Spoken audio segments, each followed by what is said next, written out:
On Myth Vault today, you are stepping into a true crime story that proves the most dangerous mysteries are not always hidden in dark alleys, but sometimes protected by authority itself. This is the murder of Sherri Rasmussen, a brilliant nurse found beaten and shot inside her own home, while the truth waited silently for more than 2 decades. In this documentary, we will uncover a love triangle, ignored warnings, missing evidence, and a suspect who wore a police badge. Stay with us until the final moment because the ending changes everything. Subscribe to Myth Vault now, press the bell icon, and witness how obsession, power, and silence shaped one of America's most disturbing cases.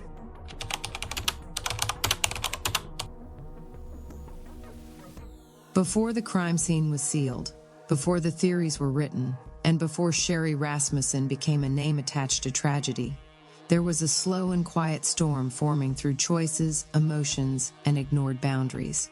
This chapter matters because it shows how a murder rarely begins on the day it happens.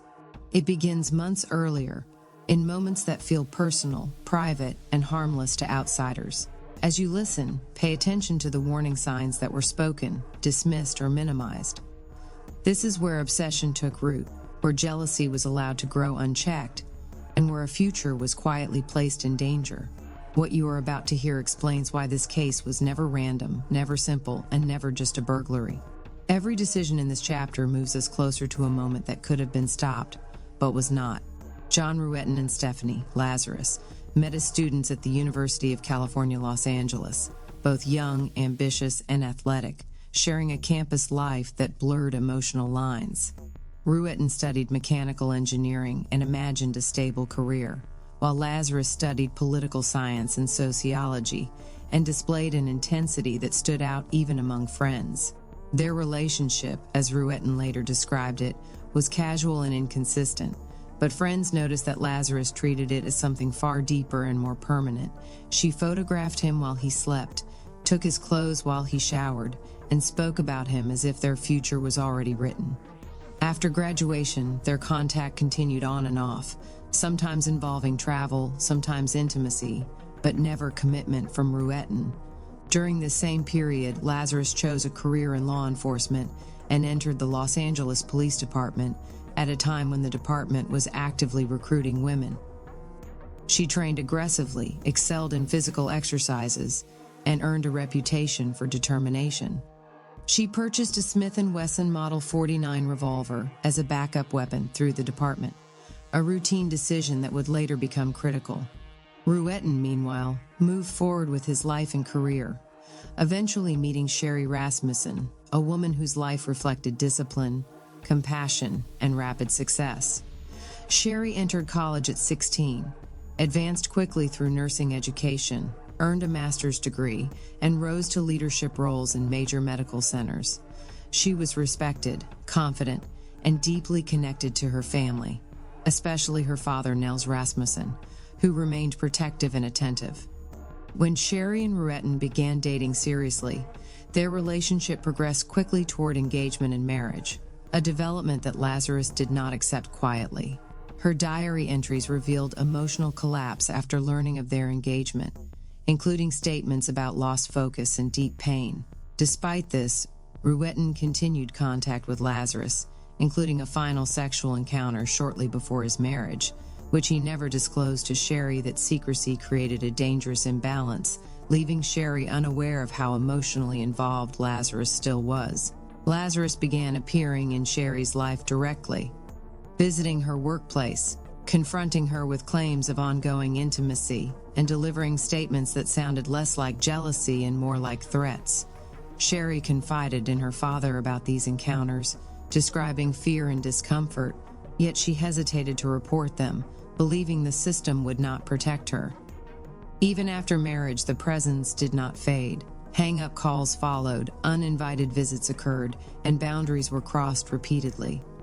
Lazarus appeared in uniform, armed, inside the couple's living space on more than one occasion, moments that should have triggered immediate intervention but did not.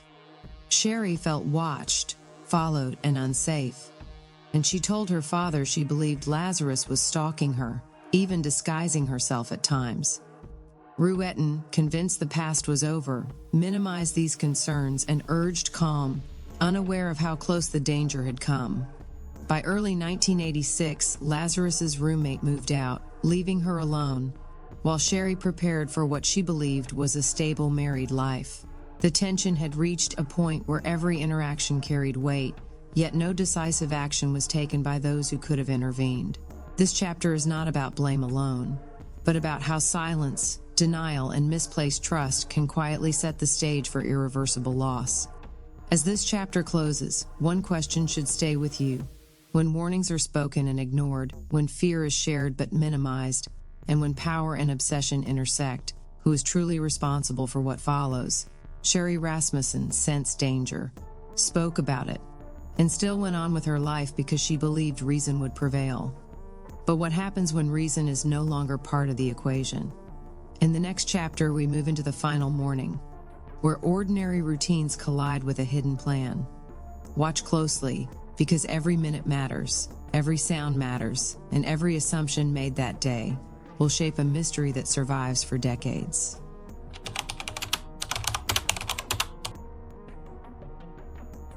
This chapter pulls you into the final morning, because crimes that last decades often begin with minutes that seem ordinary.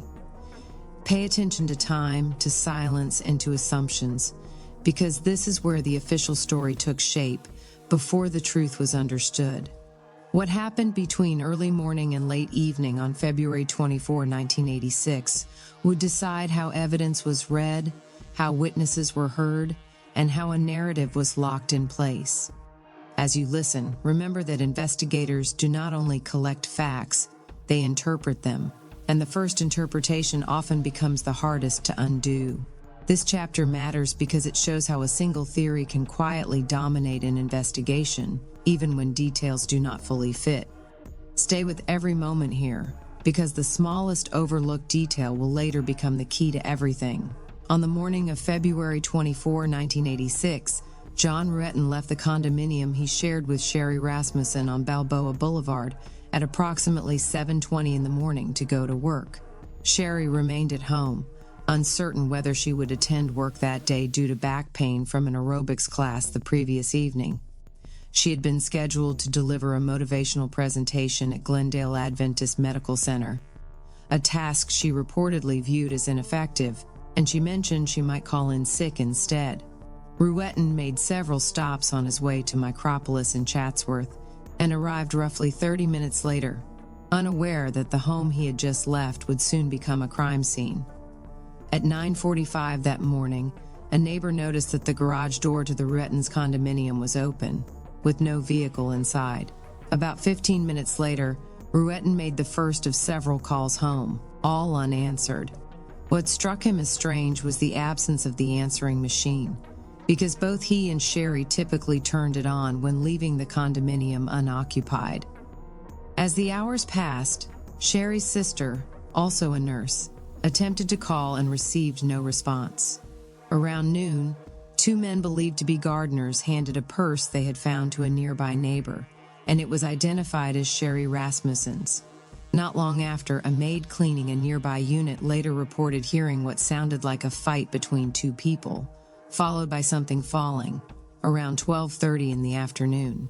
She did not contact authorities because she believed it was a domestic dispute, and she did not recall hearing gunshots, a detail that would later shape assumptions about the weapon and the scene. When Rouetten returned home that evening, he immediately noticed broken glass on the driveway and that Sherri's BMW was missing. He found this alarming because she had planned to remain home that morning and did not typically leave without informing him. Inside, he found Sherri Rasmussen dead on the living room floor. She had been beaten and shot 3 times. The scene showed signs of a violent struggle, including a broken porcelain vase, a toppled credenza, and a bloody handprint near the burglar alarm panic button. There were also indications that someone had attempted to bind her. Sherri had defensive wounds and a bruise on her face consistent with the muzzle of a firearm being pressed against her. The gunshots had been fired through a quilted blanket, likely to reduce noise. The autopsy later revealed that each bullet wound was independently fatal, and that her face bore 15 separate injuries, including internal damage consistent with forceful blows. Among the most critical observations was a bite mark on Sherri's arm, from which a criminalist collected a swab. Despite the brutality, investigators quickly leaned toward a burglary gone wrong. Sherri's clothing suggested she was not expecting visitors. Electronic equipment was stacked near the stairs as if prepared for removal. Jewelry appeared untouched, and the vehicle was missing, all elements that seemed to support a theft interrupted by violence. The absence of remembered gunshots reinforced the idea of a burglar attempting to flee quietly. However, the scene also contained inconsistencies that were minimized early. The condominium was inside a gated complex with neighboring units close enough to observe activity. The front door bore an alarm warning and showed no sign of forced entry. The violence was extreme for a quick theft, and the effort to muffle gunfire suggested preparation rather than panic. 11 days later, Sherri's BMW was recovered approximately 2 miles away, parked on a residential street, unlocked, with the keys in the ignition. Investigators found possible bloodstains, fibers, and fingerprints that did not match Sherri or Ruetten, but no immediate suspect emerged. To detectives, the location reinforced their burglary theory, based on assumptions about who lived nearby. Once that narrative settled, each new detail was filtered through it, and alternative explanations quietly faded into the background. As this chapter ends, consider how quickly a story can solidify when time is short and pressure is high. A door left unlocked, a garage left open, a stack of electronics, and a missing car became the framework through which everything else was judged. But what if those details were staged, misunderstood, or incomplete? What if the most important clue was already present but treated as routine? In the next chapter, we follow the investigation itself, where early decisions hardened into certainty, warnings were brushed aside, and a family began to realize that the truth they feared was not being pursued. Stay with this story, because once an investigation chooses its path, turning back becomes almost impossible.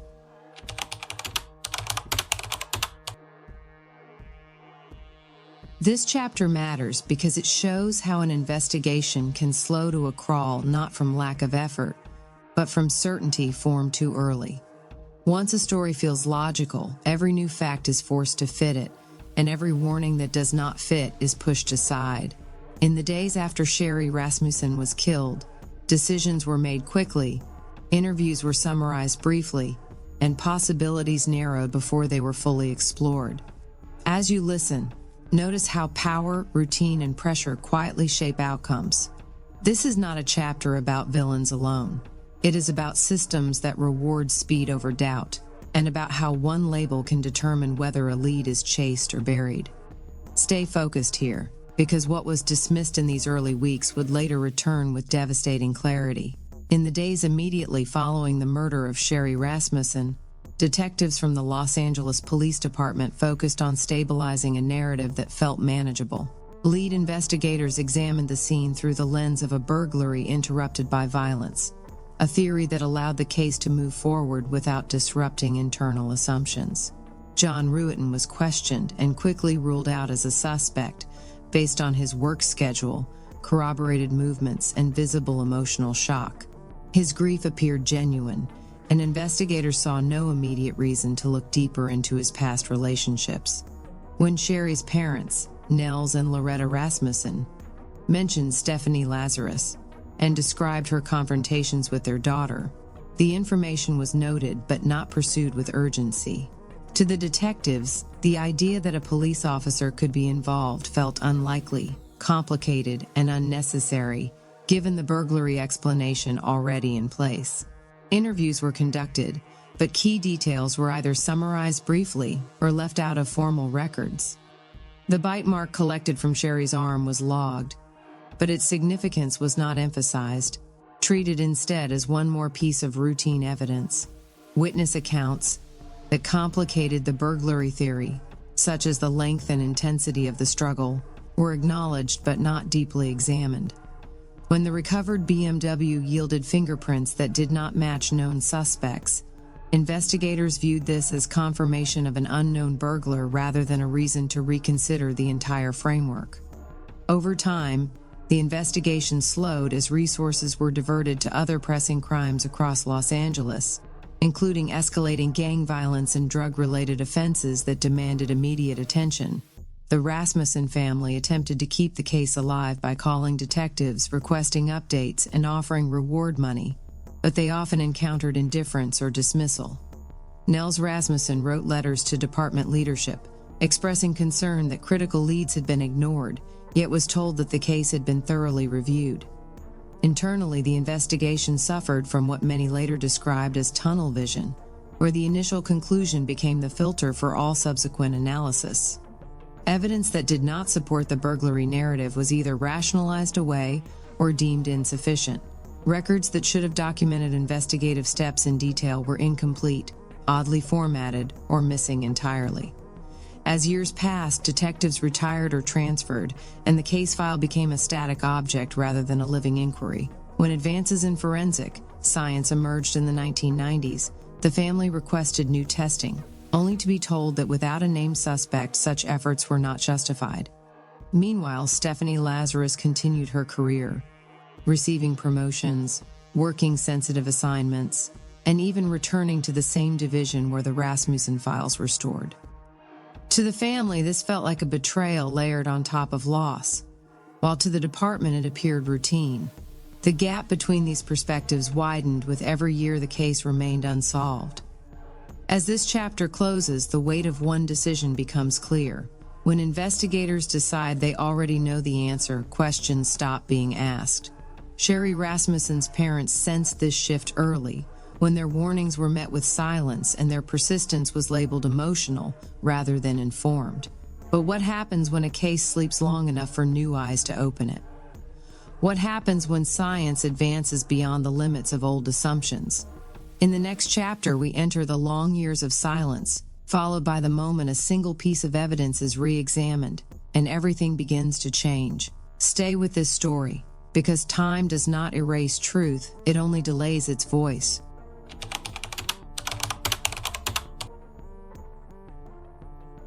This chapter takes you into the longest and quietest stretch of the story, the years when silence felt permanent and justice seemed unreachable. Cold cases do not feel cold to the families who live inside them, and for the Rasmussens, every year without answers deepened the wound. Pay close attention here, because this is where patience, persistence, and science begin to challenge authority. This chapter matters because it proves that evidence does not forget, even when people do. What was boxed away, mislabeled, or ignored would eventually speak louder than reputation or rank. Stay with this chapter carefully, because the smallest biological trace will begin to undo decades of certainty and expose how close the truth always was. After the initial investigation faded from priority, the murder of Sherri Rasmussen entered what law enforcement calls a cold case, a label that often means stalled progress rather than resolution. For the Los Angeles Police Department, the file was closed but not solved, placed among hundreds of others awaiting a break that rarely comes. For Nels and Loretta Rasmussen, however, there was no closure. They continued to push for answers, contacting detectives, speaking to media outlets, and offering reward money in the hope that someone would finally listen. Their persistence was often met with resistance or dismissal, and they were told repeatedly that the case had been reviewed and that no new leads existed. As years passed, the family began to notice inconsistencies in what they were told, including missing interview records and unexplained gaps in documentation. Despite these concerns, the official position remained unchanged. During the same period, Stephanie Lazarus continued to rise within the department. She worked in specialized units, taught at the police academy, and earned praise for her thoroughness. At different points in the 1990s, she was assigned to the same Van Nuys division where the Rasmussen murder file was stored, giving her access to records connected to the case. To the family, this coincidence felt disturbing, but without proof, it remained an unanswered suspicion. In the late 1990s and early 2000s, advances in forensic science, particularly deoxyribonucleic acid testing, transformed the potential of cold case investigations. The Los Angeles Police Department created a unit tasked with reviewing old evidence to determine which cases might benefit from new analysis. Sherri Rasmussen's case was among those identified. Criminalist Jennifer Francis was assigned to review the forensic materials. As she examined the evidence, she discovered that some items that should have been present were missing. Blood samples initially believed to come from more than one person were later understood to belong solely to Sherri due to a rare blood subtype. This clarified earlier confusion but did not identify a suspect. Francis then focused on the bite mark swab taken from Sherri's arm, reasoning that it was unlikely the victim had bitten herself. Locating the swab was not straightforward. It was not logged where it should have been, and initial searches suggested it was lost. Eventually, it was found stored separately, overlooked during earlier reviews. When Francis tested the sample, the results revealed something that fundamentally challenged the original burglary theory. The saliva belonged to a female. This single fact undermined the long-held assumption that the attacker was a male burglar. Francis reviewed the case file again and noted references to a third-party female who had allegedly harassed the victim prior to the murder. When she raised questions about whether this individual had been investigated, she was told that the person was not relevant and that the case remained a burglary. The resistance Francis encountered discouraged further inquiry at the time, and the evidence was returned to storage.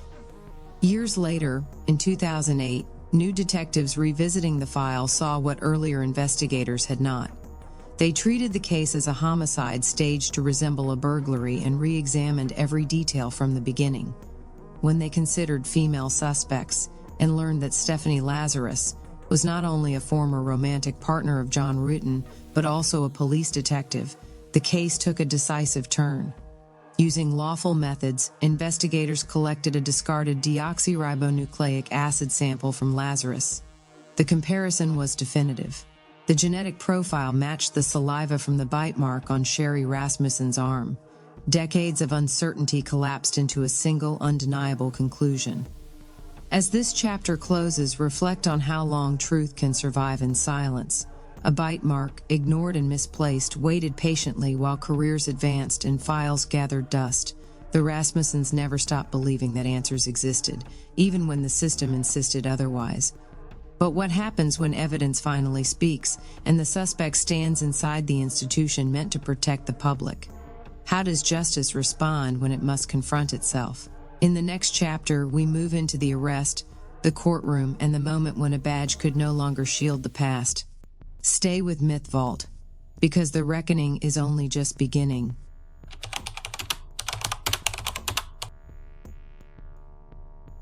This chapter carries the weight of everything that came before it, because it is where suspicion becomes action and silence is finally broken. When a case wakes after decades, it does not move gently.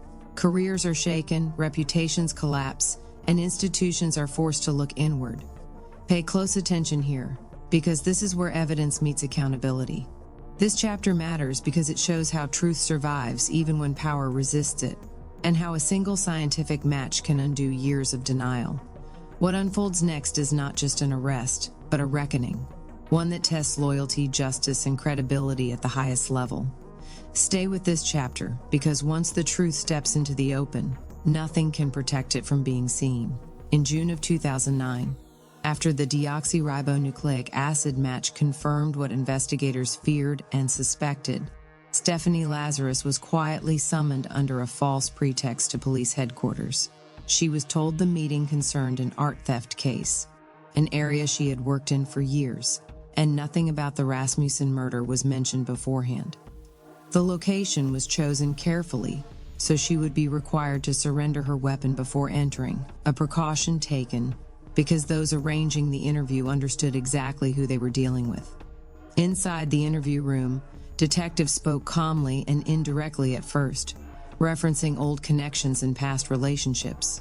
Lazarus appeared composed, guarded, and aware of interrogation tactics. As the conversation shifted toward Sherri Rasmussen, she initially claimed limited memory, citing the passage of time. But slowly, as details emerged, she revealed knowledge that went beyond casual familiarity. including visits to the 𝐂𝐤𝐥𝐥𝐞 condominium and interactions with Sherri herself. When detectives mentioned that they might have 𝐂𝐸𝐷𝑥yribonucleic acid evidence, Lazarus hesitated. Asked whether she would be willing to provide a sample, she stated that she needed to speak with someone first, then left the room. At that moment, she was placed under arrest.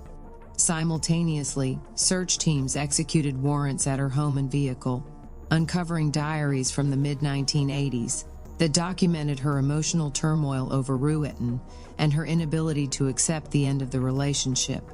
Computer records later showed that she had searched 𝐂𝐤𝐥𝐥's name online years after the murder. The arrest sent shockwaves through the Los Angeles Police Department. Colleagues struggled to reconcile the image of a dedicated officer with the evidence now in front of them.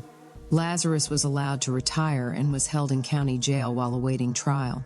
When proceedings finally began in early 2012, the courtroom became a battleground between two narratives. Prosecutors argued that jealousy was the motive, supported by the bite mark evidence, the missing weapon, the staged burglary, and Lazarus's documented obsession. The defense argued that the case was circumstantial, that evidence had degraded over time, and that the original burglary theory still held weight. John 𝐂𝐤𝐥 testified, visibly emotional, admitting his mistakes but denying any involvement.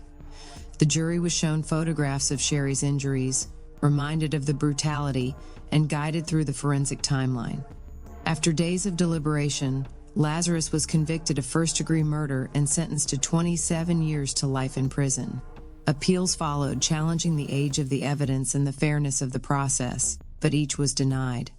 Years later, during a parole hearing, Lazarus admitted to killing Sherri Rasmussen, describing a confrontation fueled by rage and obsession. Despite this confession, parole was ultimately denied after further review, with officials citing inconsistencies between her account and the physical evidence.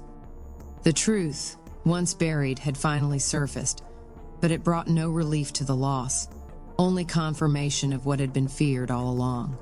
As this chapter ends, consider what justice truly means after decades of waiting. A family lost a daughter, a system lost credibility, and a truth survived in silence until science forced it into the light. Sherri Rasmussen did not live to see accountability, but her story reshaped how this case would be remembered. Was justice delayed the same as justice denied, or does truth always matter, no matter how late it arrives? In the final part, we step back to reflect on the legacy of this case, the lessons it leaves behind, and why remembering it still matters today. Stay with Myth Vault, because the end of this story asks questions that reach far beyond one crime.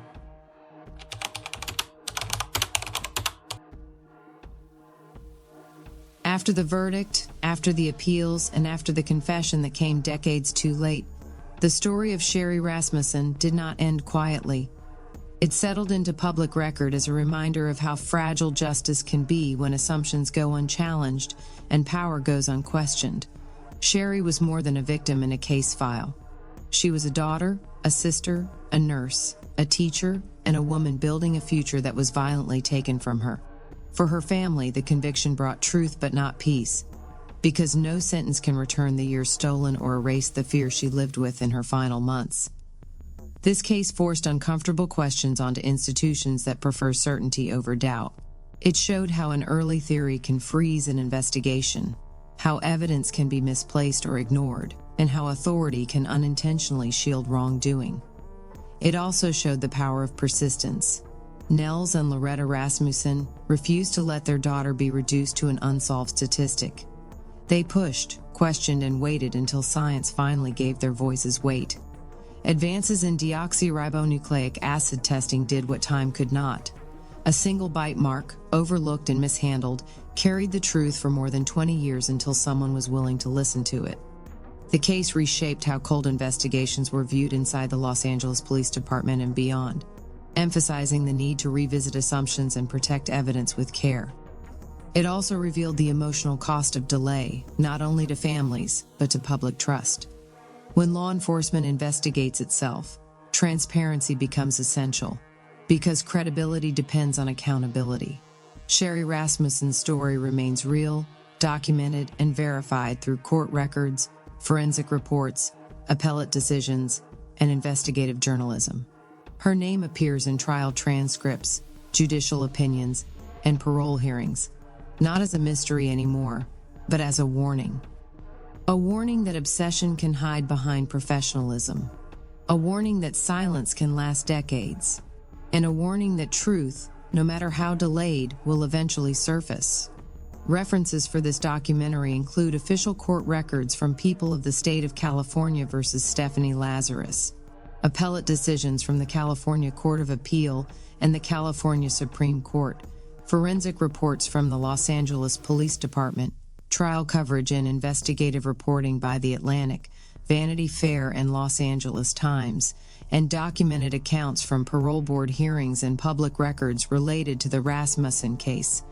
If stories like this matter to you, if you believe truth deserves patience and attention, then subscribe to Myth Vault right now. Press the bell icon so you never miss a deep investigation like this. Share this video with others who care about real stories and real justice, and comment below with your thoughts on this case, because every voice keeps these stories alive. On Myth Vault, we do not chase rumors, we uncover what was buried,